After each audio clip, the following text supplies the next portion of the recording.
오늘 우리에게 주시는 하나님 말씀은 유다서 1장 17절에서 25절 말씀입니다. 사랑하는 자들아, 너희는 우리 주 예수 그리스도의 사도들이 미리 한 말을 기억하라. 그들이 너희에게 말하기를 마지막 때에 자기의 경건하지 않은 정욕대로 행하며 조롱하는 자들이 있으리라 하였나니, 이 사람들은 분열을 일으키는 자며 육에 속한 자며 성령이 없는 자니라. 사랑하는 자들아, 너희는 너희의 지극히 거룩한 믿음 위에 자신을 세우며 성령으로 기도하며 하나님의 사랑 안에서 자신을 지키며 영생에 이르도록 우리 주 예수 그리스도의 긍휼을 기다리라. 어떤 의심하는 자들을 긍휼히 여기라. 또 어떤 자를 불에서 끌어내어 구원하라.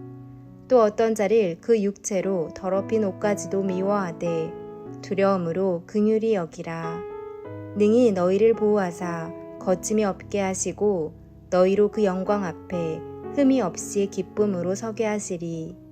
곧 우리 구주 홀로 하나이신 하나님께 우리 주 예수 그리스도로 말미암아 영광과 위엄과 권력과 권세가 영원 전부터 이제와 영원토록 있을지어다. 아멘.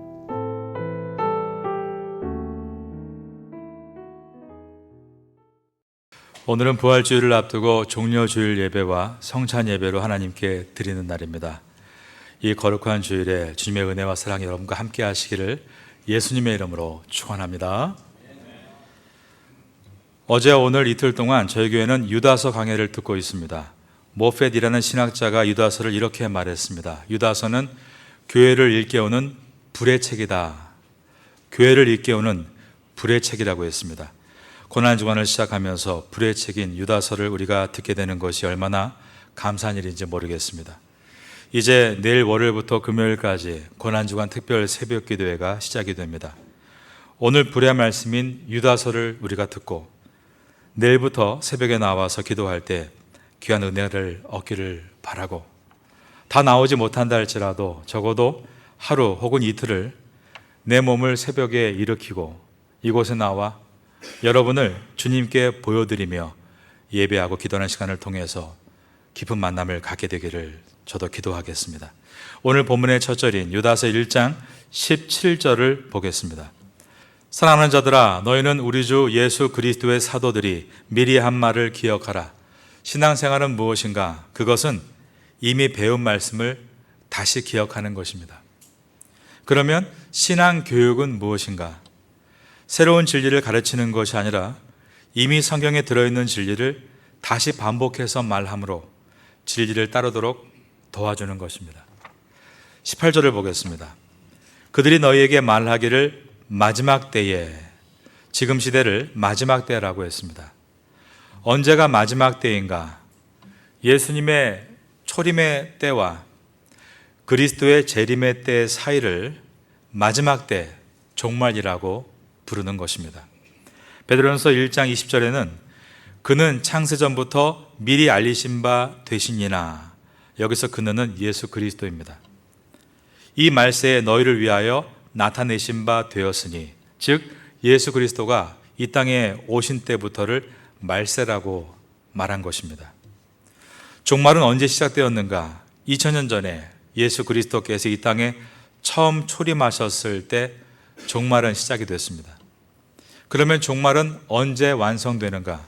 앞으로 하나님이 정하신 때에 예수 그리스도께서 이 땅에 다시 재림하실 때 종말은 완성되는 것입니다. 그러면 그리스도인들은 누구인가? 시작된 종말과 완성될 종말 사이를 살아가는 사람들이 바로 그리스도인들입니다.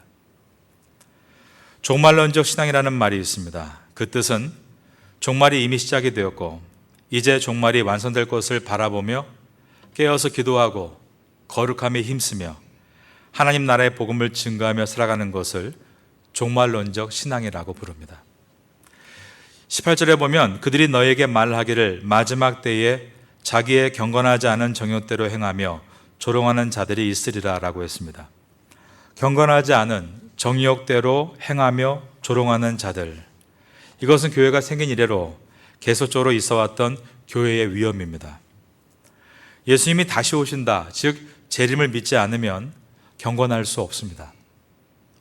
예수님께서 재림하셔서 세상을 심판하신다 생각하지 않으면 정욕을 따라 살게 될 수밖에 없는 것입니다. 정욕이라는 이 단어, 성경 원어 에피스미아라는 단어인데 그 뜻은 성적인 욕구와 탐심과 연결되어 있습니다. Their own evil desires, 바라는 악한 소원들, 그것이 바로 정욕입니다. 우리가 거룩하지 못한 이유는 예수님의 사랑이 부족해서가 아닙니다. 예수님께서 심판주로 다시 오신다라는 것을 마음에 두지 않기 때문입니다. 이것을 베드로후서 3장 3절 이하가 잘 기록하고 있습니다. 먼저 이것을 알지니 말세에 조롱하는 자들이 와서 자기의 정욕을 따라 행하며 조롱하여 이르되 주께서 강림하신다는 약속이 어디 있느냐? 조상들이 잔 후부터 만물이 처음 창조될 때와 같이 그냥 있다 하니 이는 하늘이 예적부터 있는 것과 땅이 물에서 나와 물로 성립된 것도 하나님의 말씀으로 된 것을 그들이 일부러 잊으려 함이로다. 그들은 주님께서 다시 오신다는 것이 어디 있느냐? 예수님의 재림에 대해서 조롱합니다.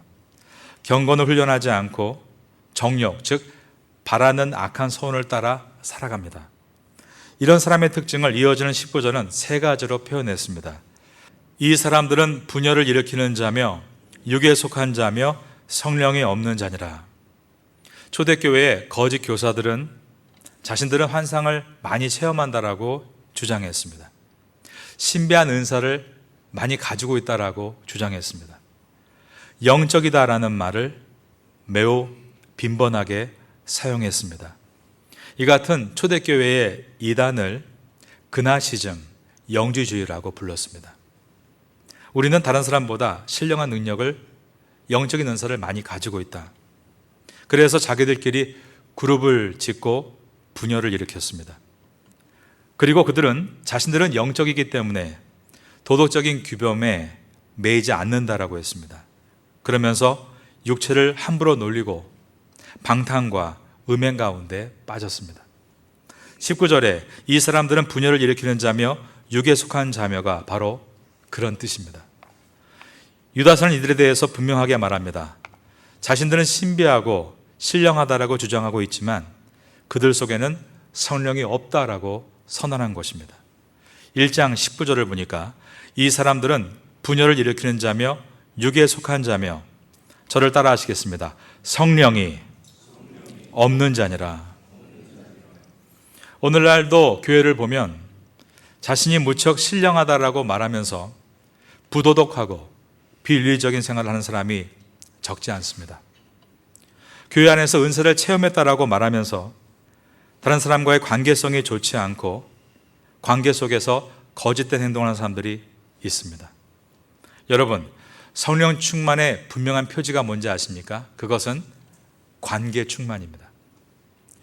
그룹을 지으면서 분파를 만들어서 성령 충만하다는 것은 거짓인 것입니다. 성령 충만할수록 관계가 충만해집니다. 그리고 성령 충만하면 충만할수록 높은 수준의 윤리를 추구하게 되는 것입니다. 그래서 관계가 깨어지고 윤리적인 삶을 도외시하면서 성령 충만하고 신령하다라고 하는 것은 그것이 거짓이라는 것을 우리는 분명하게 분별할 수 있어야 하는 것입니다. 이어서 20절을 보겠습니다. 사랑하는 자들아, 너희는 너희의 지극히 거룩한 믿음 위에 또 저를 따라합니다. 자신을 세우며. 신약 성경에는 특별히 교회를 건축물에 많이 비유합니다. 에베소서 2장 20절 이하에 보면 너희는 사도들과 선지자들의 터 위에 세우심을 입은 자라. 그리스도 예수께서 친히 모퉁이 돌이 되셨느니라. 그의 안에서 검을 받아 서로 연결하여 주 안에서 성전이 되어가고 너희도 성령 안에서 하나님이 거하실 처소가 되기 위하여 그리스도 예수 안에서 함께 지어져 가느니라 라고 했습니다. 교회를 건축물로 비유한 것입니다. 그러므로 유다서 1장 10절에서 자기를 세우라라는 이 권면은 공동체 교회 전체의 신앙적 성장에 기여하라라는 뜻입니다. 교회 전체의 신앙적 성장에 기여하라. 잘못된 믿음으로 그룹을 짓는 자들과는 대조되는 가르침인 것입니다. 그리고 그 다음 권면으로 성령으로 기도하라라고 했습니다. 20절을 보니까 사랑하는 자들아 너희는 너희의 지극히 거룩한 믿음 위에 자신을 세우며, 그 다음 절을 따라합니다. 성령으로 기도하며. 성령님께서는 시작된 종말과 완성될 종말 사이에 있는 성도들의 기도를 돕습니다. 참된 기도는 성령의 도우심이 없이는 불가능한 것입니다. 기도란 무엇입니까? 기도는 성자 예수님의 이름으로 성령의 도우심을 받아 성부 하나님께 구하는 것입니다. 그래서 기도는 오늘 제목과 같이 삼위일체적인 사건이라고 말할 수 있습니다. 저를 한번 따라하겠습니다. 기도는 성자 예수님의 이름으로 성령님의 도우심을 받아 성부 하나님께 구하는 것이다. 로마서는 우리가 기도할 때 성령께서 말할 수 없는 탄식으로 기도한다라고 되어 있습니다. 이 말의 뜻은 우리가 기도할 때 성령께서 반드시 도와주신다라는 뜻입니다. 우린 그러기에 기도하는 것이 중요합니다. 기독교가 아닌 다른 종교에도 기도가 있습니다. 명상도 기도의 한 형태라고 할 수 있다면 명상 훈련도 종교라고 말할 수 있겠습니다. 제가 청년 때 합기도를 배웠는데 기도, 명상을 많이 시키더군요. 그들의 기도 시간은 우리보다 훨씬 더 많습니다. 그런데 그 기도와 우리의 다른 점은 우리의 기도는 성자 예수님을 통해 성령에 의해 성부 하나님께 구하는 것이고 성령께서 도와주시는 것이 있습니다. 성령께서 탄식하며 도우시는 우리의 기도는 그러므로 우리를 변화시킬 수 있는 능력의 기도이고 우리를 새롭게 할 수 있는 은혜의 기도인 것입니다. 이것을 기억하시고 여러분들도 은혜의 기도를 할 수 있는 선도가 될 수 있기를 바라겠습니다. 기도를 자기 연민처럼 해서는 안 됩니다.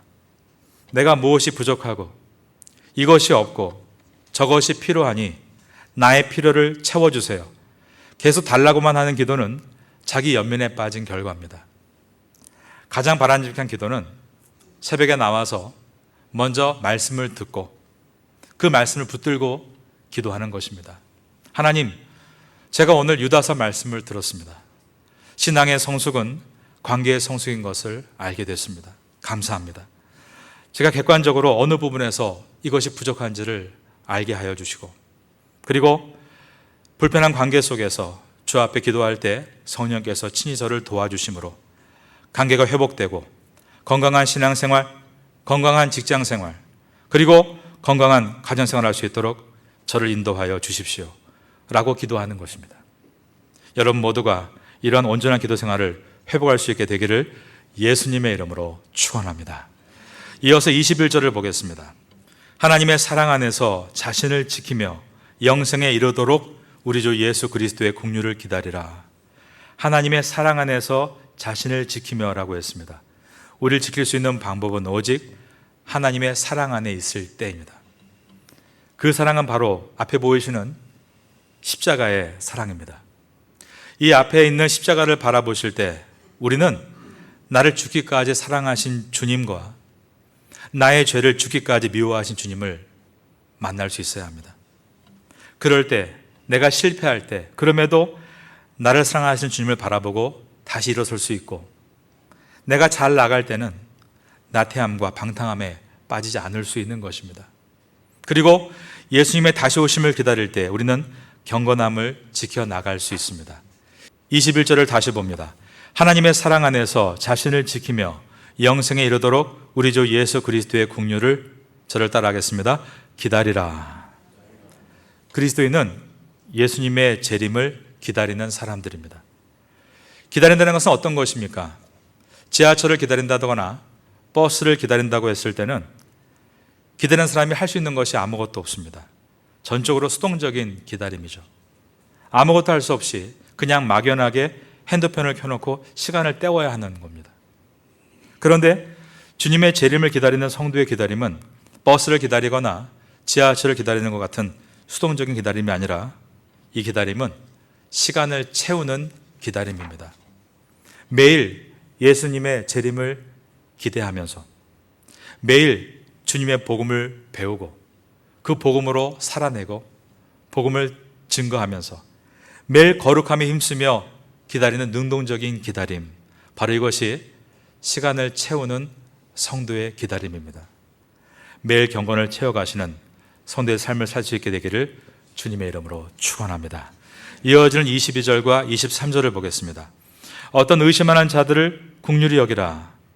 여기 보니까 어떤 의심하는 자들을 긍휼히 여기라 라고 했고, 23절에는 또 어떤 자를 불에서 끌어내어 구원하라.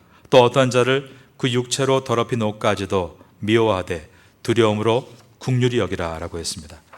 21절과 22절 그리고 23절까지 긍휼에 대해서 이야기를 하고 있습니다. 22절과 23절은 교회 안에 있는 거짓 교사들과 거짓 이단에게 영향을 받은 사람에 대해서 우리가 어떤 태도를 가져야 될 것인가를 말씀하고 있습니다. 참된 믿음은 무엇인가? 그것은 나 하나만 예수님 잘 믿고 구원받으면 된다는 것이 아니라는 것입니다. 참된 믿음을 갖고 있다는 것은 다른 사람에 대해서도 책임과 부담을 가져야 된다는 것을 말씀합니다. 우리는 거짓 교사들과 이단에 의해 영향받은 사람에게 분명히 무엇이 옳은지 지적해야 합니다. 육체를 함부로 놀리고 정욕에 빠져 있는 사람에 대해서 그것이 죄라는 것을 명확하게 지적하고 회개를 촉구해야 합니다. 23절에 보면 또 어떤 자를 불에서 끌어내어 구원하라 라고 되어 있는데, 이 불은 지옥의 심판불을 뜻합니다. 성경은 죄에 대해서 결코 온유하게 말하지 않습니다. 하지만 그렇게 육체에 더럽혀진 옷, 심판의 불 안에 놓인 그들을 우리는 긍휼히 여기고 돌아오게 해야 된다라고 말하고 있는 것입니다. 그러고 나서 그럴 때에 믿음을 잘 지켜나갈 때 어떠한 구원을 얻게 될 것인가를 말씀하는 부분이 오늘 본문의 마지막인 24절과 25절의 말씀입니다. 능히 너를 보호하사 거침이 없게 하시고 너희로 그 영광 앞에 흠이 없이 기쁨으로 서게 하실리. 하나님이 누구신가를 두 가지로 표현했습니다. 첫째가 너희를 보호하사 거침이 없게 하시는 분이라고 했습니다. 그리고 영광 앞에 흠이 없이 기쁨으로 서게 하실 분이라고 했습니다. 유다서는 예수님께서 재림하실 때 그때 우리는 흠이 없이 거룩함과 즐거움으로 서게 될 것이라고 말씀했습니다. 하지만 이것은 결코 우리 힘으로 될 수 있는 것은 아닙니다. 오직 예수님의 초림 때부터 예수님의 재림 때까지 우리와 함께 하시는 성령의 도우심을 통해 가능한 일인 것입니다. 주님께서 우리와 함께 하심을 믿고 여러분도 그러한 거룩한 삶을 다짐하신다면 우리 한번 이 시간 함께 아멘해 주시기를 바랍니다. 한 번 더 아멘 하겠습니다. 아멘. 마지막 절 25절을 다 같이 읽습니다. 곧 우리 구주 홀로 하나이신 하나님께 우리 주 예수 그리스도로 말미암아, 그러면서 네 가지를 말하고 있는데, 첫째가 영광과, 둘째가 위엄과, 세 번째가 권력과, 네 번째가 권세가 있을 것이라고 했습니다. 영광, 이것은 하나님의 임재와 관련된 말입니다. 위엄은 하나님의 지위입니다. 권력은 하나님의 주권적인 의지를 실행할 수 있는 능력을 뜻합니다. 그리고 권세는 하나님의 뜻으로 행할 수 있는 절대적인 권한을 의미하는 것입니다. 영광과 위엄과 권력과 권세가 언제나 하나님의 것이고 앞으로도 영원히 하나님의 것이다 라고 고백하고 있는 것이 바로 25절의 고백입니다.